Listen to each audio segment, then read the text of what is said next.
नमस्कार। आप लोग को बहुत ही सुंदर एक चुटकुला नाच पाठ का गीत सुनाने जा रहे हूँ।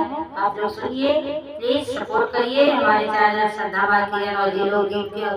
आप लोग सपोर्ट करिए और सुनिए, कैसा लगे प्लीज कमेंट करके बताइएगा। खाई रते नारे के पान भोले राजा गईले बजरिया।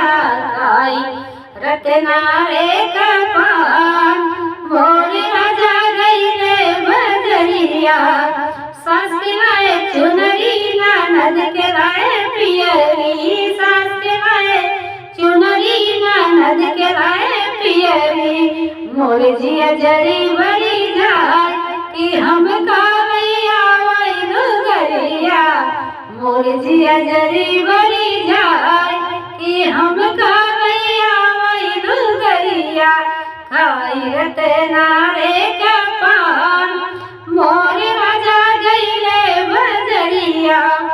सास के फटी चुनरी ननद के फटी पियरी। सास के फटी चुनरी ननद के फटी पियरी। मोर जिया खुशी होई जाए कि खुटिया पे टांगन नगरिया। मोर जिया खुशी होई जाए कि खुटिया पे टांगन नगरिया। खाई रते नारे के पान मोर राजा गईले बजरिया।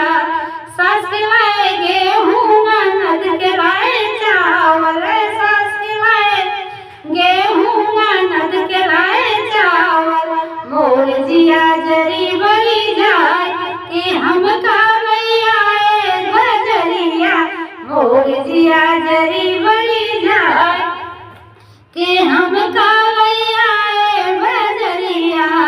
सास के चुका गेहूं ननद के चुका चावल। सास के चुका गेहूं ननद के चुका चावल। मोर जिया खुशी होई जाए कि कोठिया में ताई बजरिया। मोर जिया खुशी होई जाए कि कोठिया में ताई बजरिया। खाई रते नारे के पान मोर राजा गईले बजरिया। सास के लाए बिटिया ननद के लाए बेटवा। सास के लाए बिटिया ननद के लाए बेटवा। मोर जिया जरी बड़ी जाए कि हम कावैया बंदरिया। मोर जिया जरी बड़ी जाए कि हम कावैया बंदरिया। सास के निकरी बिटिया ननद के निकरा बेटवा। सास के निकरी बिटिया ननद के निकरा बेटवा। मोर जिया खुशी होई जाए कि छत पर कूदई बंदरिया। मोर जिया खुशी होई जाए कि छत पर कूदई बंदरिया। खाई रते नारे के पान मोर राजा गईले